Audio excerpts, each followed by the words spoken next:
సాంఘిక సాంస్కృతిక సిద్ధాంతాన్ని ప్రతిపాదించింది ఎవరు? Bruner, Rogers, Bandura, వైగాట్స్కీ.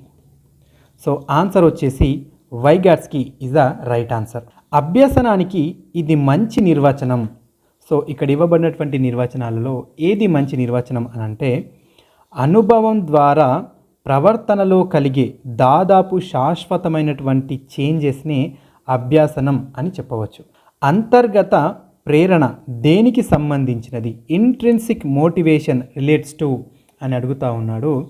ఇది వ్యక్తి యొక్క ప్రవర్తనకు స్పష్టమైన బహిర్గత బహుమానం లేకపోవడం.